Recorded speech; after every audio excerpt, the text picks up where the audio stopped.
Welcome to the Fourth Wall podcast with me, Zach, and also Cody. Every time a Batman is cast, the gods flip a coin. Cody, who is the new Batman? Deadline Hollywood says Warner Brothers approves Robert Pattinson of Twilight fame for Matt Reeves' The Batman to be released in 2021. I think this is a solid casting choice. Pattinson is a really good actor. He showed himself to be very skilled in indie movies and whatnot. This is taking a step back into the blockbuster franchise world. He's definitely brooding enough. I'm curious what he looks like in the cape and cowl, so I looked up pictures, some mock-ups of what he could look like, and it looked amazing to me. I really liked the way he almost seemed like he was right out of the comics. And in those mock-ups, you actually couldn't tell it was Robert Pattinson. It just looked like Batman. I think Batman and the Joker also are totally iconic characters, but they're super hit or miss in each iteration. With Pattinson, I think his problem is he has just such a weak voice. In the movie Good Time, which we discussed in a previous episode, he played such a weasel that vocal authority, he didn't really need it. I saw the first Twilight. He has a little wispy vampire voice in it. But Batman yells. Do you think Robert Pattinson could say, "Look at me," like Christian Bale? I hope he doesn't say it like Christian Bale. Christian Bale's Batman voice was misguided, to be kind. Obviously, the best Batman voice ever is Kevin Conroy from the Batman animated series. And really, the key to the Batman voice is just lowering your existing voice a little bit. Christian Bale put on the scratchiness, you know, like, "Where did the other drugs go? Where were the other drugs going?" It was too over the top. Kevin Conroy's voice was good. I am Batman. Michael Keaton did a pretty good voice. You know, he kind of went scratchy with it, but it was soft. It wasn't as commanding. It was like, "I'm Batman." What are you? I'm Batman. So I hope that Robert Pattinson is able to nail the voice. I know they'll absolutely work on it. For Ben Affleck, they just lowered it using special effects, so it sounded almost computerized. Tell me, do you bleed? I thought that was interesting. Batman's supposed to be a techie, so it kind of makes sense, but I think you really have to put on that dominating Batman voice to do a good job in that role. Totally. I'm rooting for Pattinson, but I fear he could have the same experience as Brandon Routh, who played Superman in Bryan Singer's 2007 Superman Returns, the one with Kevin Spacey as Lex Luthor. He totally looked the part. That was it. Matt Reeves' directing is interesting. Reeves is coming off directing Dawn of the Planet of the Apes and War for the Planet of the Apes. Those are both in the 90s in Rotten Tomatoes. I haven't seen them, but I kind of want to now. And he's also responsible for the Cloverfield movies, which I thought the second one was actually really well done. For Batman in particular, he said this will be more of a detective movie. Batman's supposed to be the world's greatest detective, and we haven't seen him do a lot of that in the movies that have come out so far. The Tim Burton Batman wasn't a ton of detection. We saw him sitting at the computer down in the Batcave a few times. Christian Bale, you know, he had some cool gadgets that he would use for detective work. Like he shot the bullet into the bricks and was able to sort of analyze and get the bullet type from that. And that was cool. But Matt Reeves really said he's going to focus on the detective work in this one. So that should be interesting. The challenge, I think, for Pattinson is going to be not playing Batman, because playing Batman is easy. You put on the suit, you look iconic, you punch some dudes, you use some gadgets, all is well and good. The challenge is playing Bruce Wayne. Mm-hmm. Bruce Wayne is a character that Batman puts on when he's out and about. In fact, in a lot of iterations of Batman, when it's just he and Alfred at Wayne Manor, he's actually still in character as the Batman, talking with that low voice, very determined. But Bruce Wayne is Batman pretending to be a billionaire playboy. And so I wonder if Pattinson can pull that off, because he is always so brooding. His performances are always so dark. So will he be able to play the light, happy playboy? We'll see. And the other thing is, superhero action has kind of become saturated. So I really like this new direction that Matt Reeves is taking. Audiences have seen punching and hitting so many times in all these movies. 22 Marvel movies showing people with crazy, extraordinary magic powers. Yeah. How do you make the action unique and make it into a really good story and a really good film? Yeah, I wouldn't mind a change up of style for the superhero movies, but I think the Batman franchise itself is a weird one. There's all these comparisons nowadays, DC versus Marvel. DC's getting a little better with Aquaman. But when you're comparing DC and Marvel, me personally, I don't really think of Christopher Nolan's Batmans when I'm making those comparisons. And you could even argue that when Batman Begins, Christopher Nolan's first Batman with Christian Bale, when that came out in 2005, I think that kind of kickstarted the whole superhero movie zeitgeist we're experiencing right now. Yeah, absolutely. Iron Man came out just a few years later, which kicked off the MCU, and Iron Man was a little bit grittier take on the comic book movie. We hadn't really seen anything like that before. And you're right, I don't think of the Christopher Nolan movies as DC movies, necessarily. I think of them as Christopher Nolan movies that happen to have DC characters in them. The DC movies that we've seen that have come out recently, Batman vs. Superman, Justice League, Wonder Woman, they're very heavily rooted in the comic books. They feel like a comic book movie and not just like a Christopher Nolan or a good movie. And the Marvel movies are kind of moving in that direction as well. They don't feel as much like realistic, gritty takes on what it would be like to be a superhero anymore. I mean, if you watch Infinity War and you watch Endgame, those are absolutely comic book movies. They don't seem like reality. They absolutely feel like fantasy. Some other franchises have been able to accomplish a unique action feel. I think the John Wick franchise, which the third one just came out recently, I think they do a really good job of an original take on the action movie. And perhaps the Batman movie will steal some of that.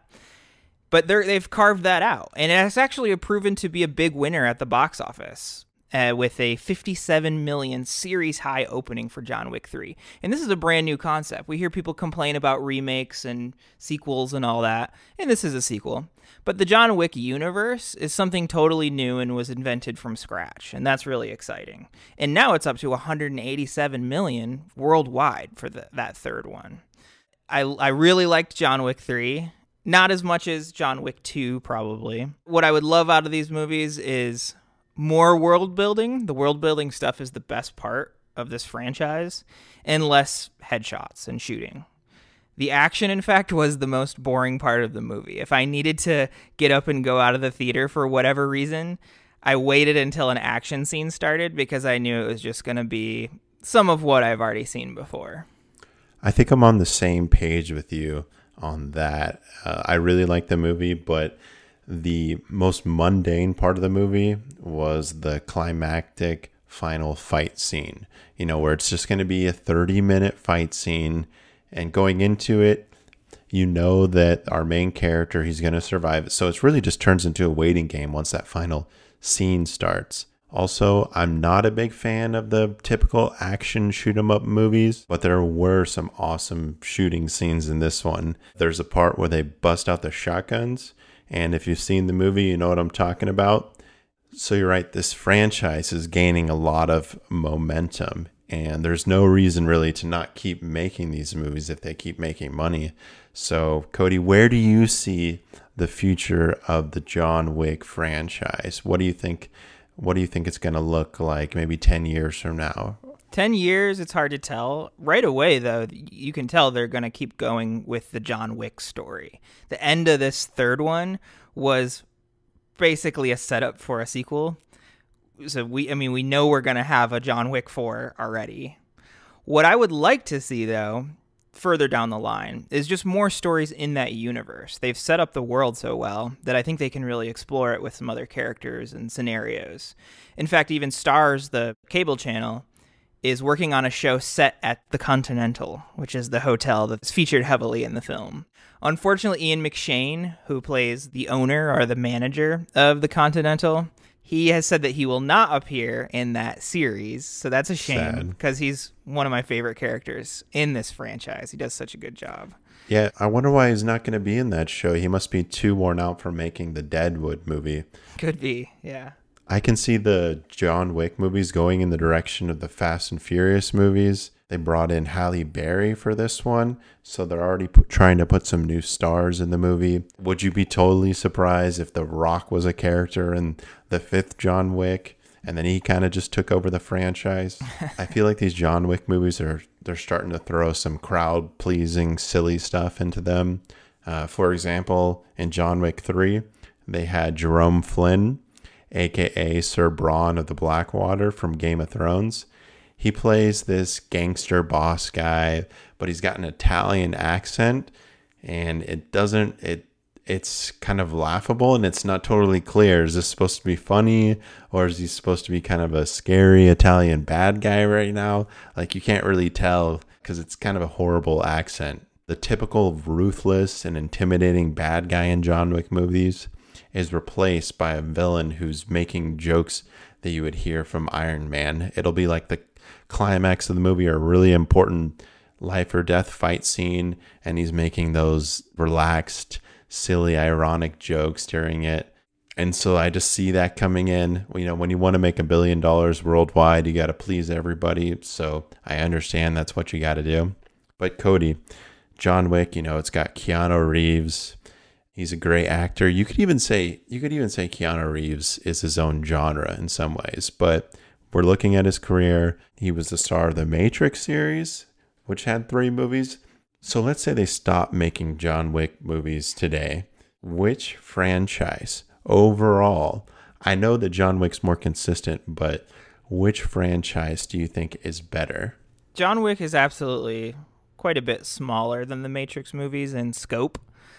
But in terms of execution over all 3 films, I do think John Wick has the Matrix beat. No John Wick movie is as good as the first Matrix movie. And I would say no John Wick movie is as good as some parts of Matrix Reloaded. But they started to really run out of ideas halfway through that second movie. Yeah. Whereas the John Wick trilogy, they're doing some of the same things in each movie, but the quality has stayed fairly consistent, and the universe has just gotten bigger. The mythology is almost as good as The Matrix. The Matrix kind of had that gimmick of, oh, well, we're all living in a computer simulation. But after that was revealed, there wasn't much more mythology to get into. That concept had kind of been played out by the third one. Whereas this one, they keep introducing new ideas. For example, the people who raised John Wick when he was younger, we got to meet them in the third movie, and that added kind of a whole new layer to the John Wick mythology. I thought that was really well done. The coolest thing about the John Wick franchise is that it's totally original, like The Matrix was. And it's really tough for these original movies and original concepts to make any money at the box office these days. Audiences love to see more of what they've already seen. But smaller studios like Annapurna Pictures are putting out movies now that have original concepts, Lionsgate as well, and they don't always do well at the box office. For example, Booksmart movie came out last week, and Forbes says the box office failure of Olivia Wilde's Booksmart is a sadly predictable tragedy.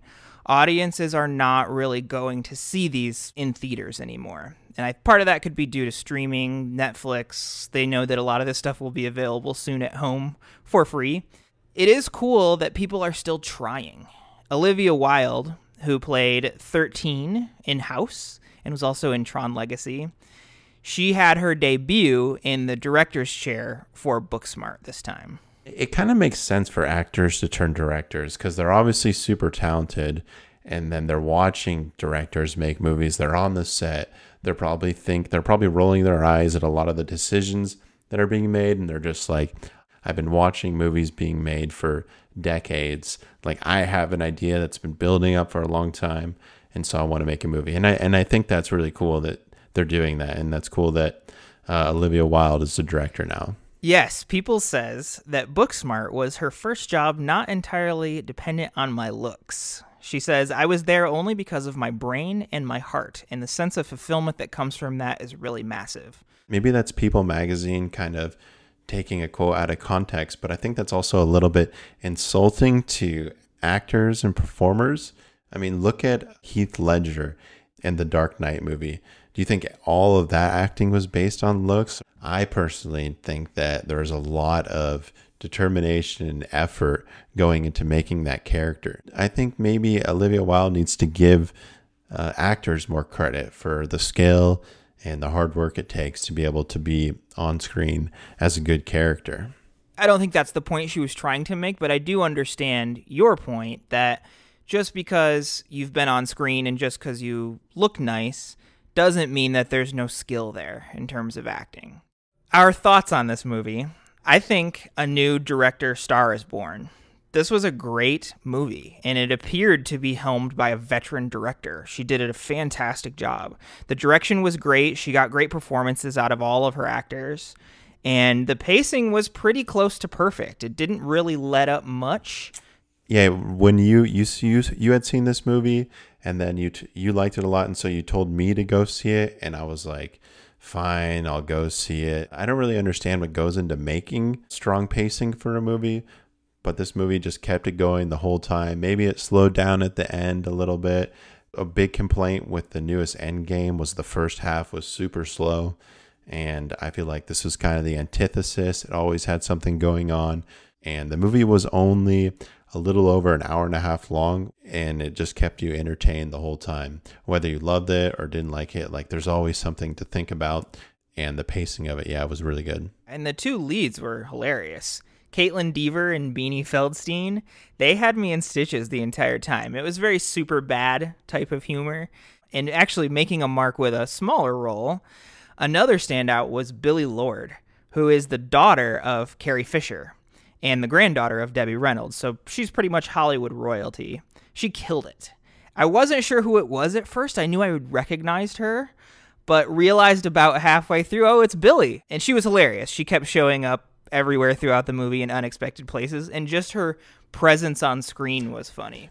And apparently her small role was expanded. IndieWire says Billie Lourd was so magical on set, she'd get new scenes written for her each day. Overall, I really like this movie. I would give it probably around a 9 out of 10. There were a lot of things I did like about this movie. It's very in your face about the new way of the next generation.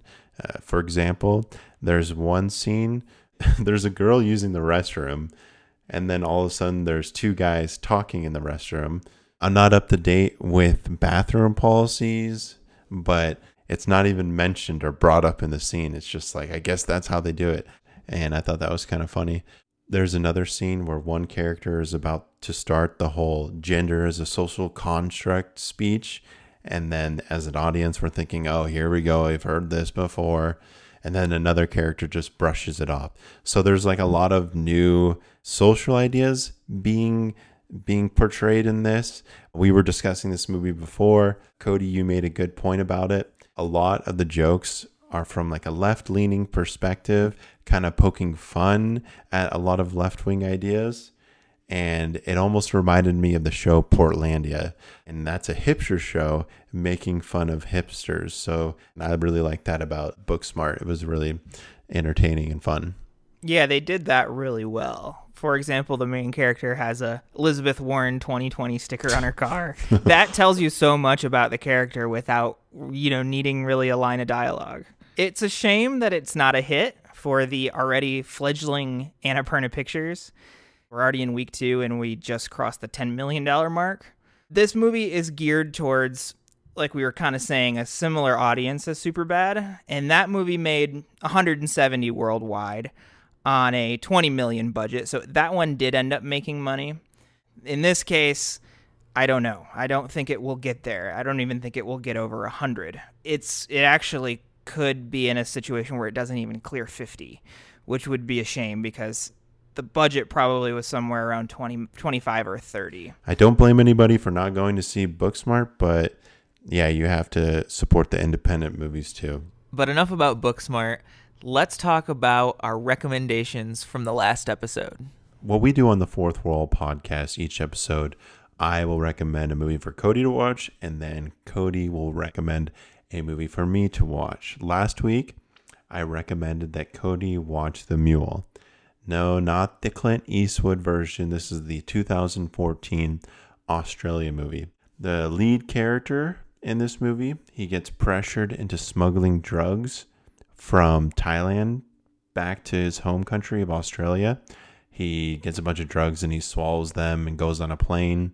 And then when he lands in the airport in Australia, he doesn't make it past security at the airport.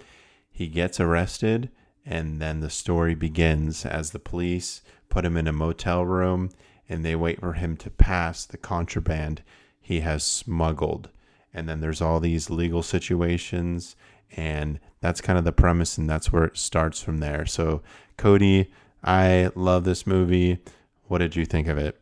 Sorry to disappoint. I probably am not going to like it as much as you. Some of the dialogue was good in it, and the lead actor was fine, if a little one note the whole time. He was kind of depressed, and his performance was sort of monotone. That was his character, so I can forgive it.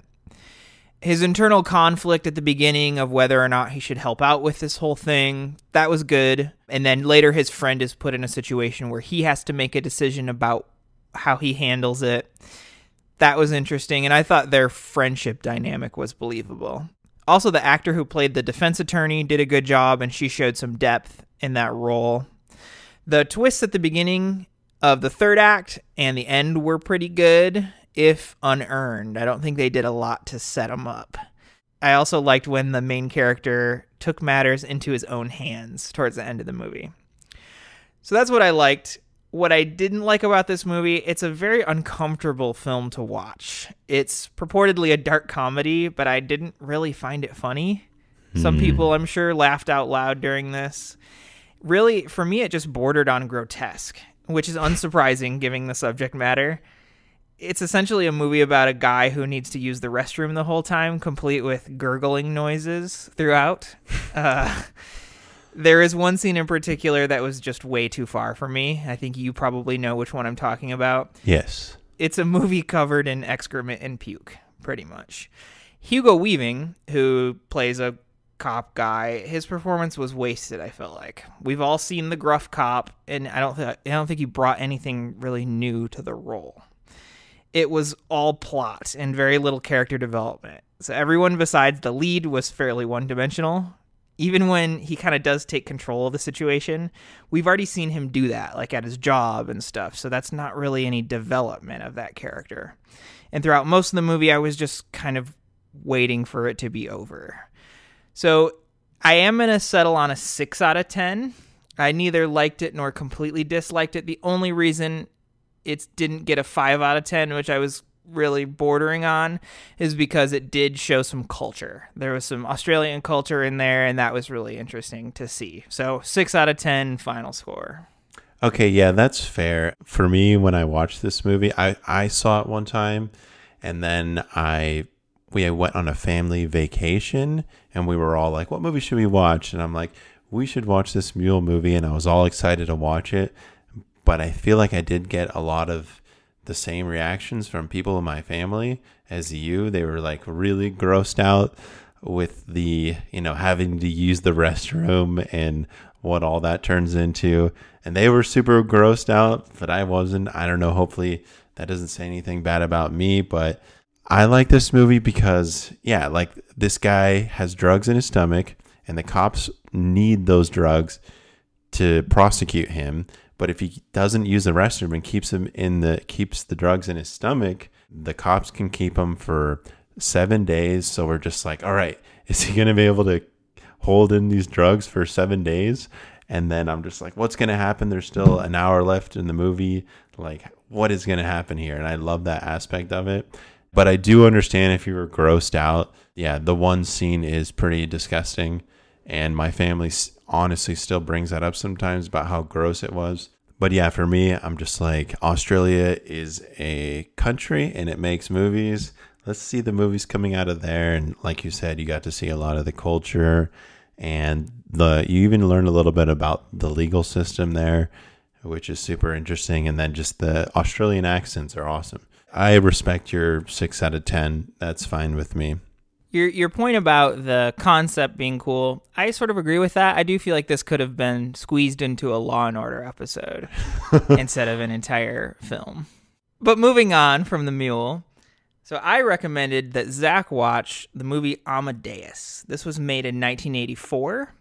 And as we said before in the previous episode, it plays a little fast and loose with the history, but it's about Italian composer Antonio Salieri and his rivalry with Mozart. It takes place in the court of Joseph II, the emperor, and some would say it's not even really a rivalry, since Salieri sort of represents mediocrity in the movie, and Mozart, he represents genius. So it's more about jealousy than competition. So Zach, what did you think of Amadeus? All right, before I give my review, I just want to thank you, Cody, for recommending a movie that was made after World War II, unlike your previous recommendations. And also, I think this movie, for me, I really like this movie. This movie is a testament to taking recommendations and watching them. You know, a lot of people, if somebody sends you a song, hey, listen to this song.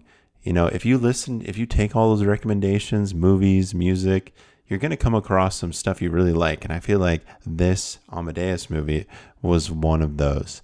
The biggest thing that sticks out to me about this movie is the Mozart character. He's the typical creative genius, but his life is a wreck. He drinks too much.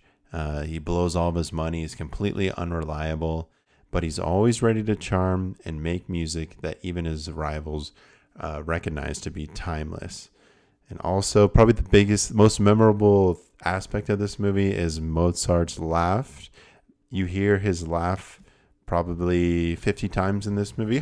He has this crazy eccentric laugh.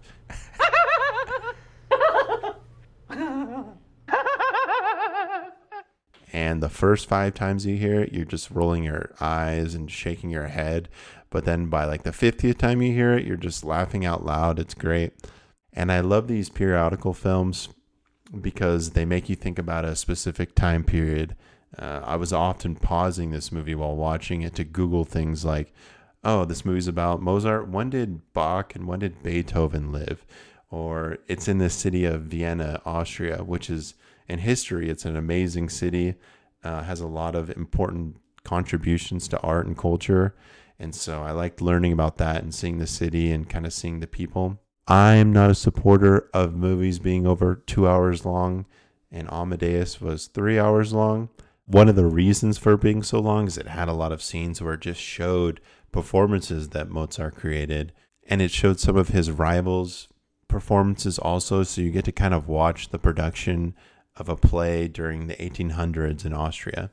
I'm not a huge fan of classical music, and I didn't immediately add any Mozart songs to my playlist, but it was fun to watch. His rival in this movie, Antonio Salieri, he's played by F. Murray Abraham. He's the court composer to the Emperor Joseph II in Vienna, and he has a lot of dialogue in this movie, just trying to convey how good Mozart's work is, and it's really entertaining. He'll go on these speeches, and he's just describing how great and timeless Mozart is, and it's really fun to listen to. He believes his only purpose in life is to be able to appreciate how awesome Mozart's work is. When I first saw this movie, I was thinking 8 out of 10. I really liked it. And then I just found myself thinking about it a lot over the next week. So I'm going to say a 9 out of 10, surprisingly. This is an awesome movie. If you have any interest in history, this movie is like perfect. And I think a 9 out of 10, that's a first on the Fourth Wall podcast for recommendations. So it is. That's awesome. I'm glad you liked this movie. I think their relationship is very well summed up in a scene towards the beginning of the movie when Salieri is sitting with a priest in his hospital room, I believe, and he plays 3 little tunes, and he says, I was a composer, to the priest. And he plays the first tune, and the composer doesn't recognize it. And he's like, this was really famous back in my day. And he plays another tune, and the priest doesn't recognize it. And he's like, do you not recognize any of my work? And the priest is like, I'm sorry, sir, I do not. and then he plays just a few notes from a Mozart song, and the priest lights up, and he's like, ah, yes, that one, I have heard that. Yeah. It just really drives that point home of how jealous he was and how he really came to the realization that Mozart was a genius. Definitely. So, Cody, what do we have? What are we going to be watching next week? What are our next recommendations? So next week, I'm going to have you watch the movie Dog Day Afternoon. It's a 1975 film directed by Sidney Lumet. And this one stars Al Pacino in what I think is one of his best performances. It's loosely based, again, on a real robbery of a Brooklyn bank in 1972. And this has some overlap with Good Time, so I think you might like it from that perspective. It deals with subject matter that is very progressive for the early 70s, and you'll see what I mean when you watch it. And it's sort of the story of what happens when you go into a bank robbery with no real plan and how the characters react to that. This is another one of those movies where the main character is a little bit of an anti-hero. He's robbing a bank, but you do kind of feel for him the whole time. So Dog Day Afternoon, 1975. I guess I can handle 1975 after watching those 1930s movies before. We'll see. I'll keep an open mind. For you, next week I'm going to have you watch Metro Manila. If you don't know, Manila is like the biggest city in the Philippines, so that's where it takes place. I feel like this movie is what Training Day was going for. The tension of two people working together and you don't know what the other person's up to kind of thing. It also feels like watching City of God, just desperate people in kind of the slums of a big city. And so it's really gritty. It's another one of those movies where you're just like, geez, like these people have it rough. Like my life's not so bad. This movie specifically is about a rice farming family in the Philippines, and they end up losing everything. They're a family, and so they got to figure out how to survive. So the movie is about them managing with this situation. They don't have anything. They got to move to the big city from the rural areas, and life is shocking there. Life has a lot of new challenges. There's a lot of people you can't trust. So this movie is a total adventure. And then you'll get to learn about the Philippines. You get to learn about Manila. All right, that sounds good. I will absolutely check that out. For the folks at home, thanks so much for listening. We really appreciate every single person who's heard one of our podcasts, and we love the feedback. So keep sending us that, and we will actually try to address some of it on upcoming podcasts. So make sure to check out the movies we talked about this time or the movies we'll talk about next time. Thanks again, everybody, for listening. I hate to say this, it pains me to say it, but please subscribe if you want to watch future episodes. If you click subscribe, whether you're in iTunes or on YouTube or wherever you are, you can automatically get the episodes. I hate it when content creators push subscriptions, but if you want to have a notification automatically when we have a new episode, please subscribe and do that. But yeah, thanks a lot for listening. We love the feedback. This is the early stages, so we feel like we're all kind of part of this. So if you think, oh, this aspect of the podcast is horrible, let us know. If we do something good, please let us know too. And hopefully we can keep talking about movies.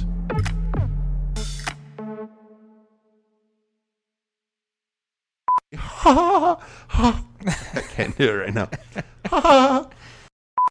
I thought it was well done all around, and hopefully it will be a much needed hit for the... Oh, crap, it didn't turn out to be that way. Okay. Do you see any other original movies coming up? I think there was one that came out recently, an original movie. All right, that was horrible. You do the transition. Okay, sure.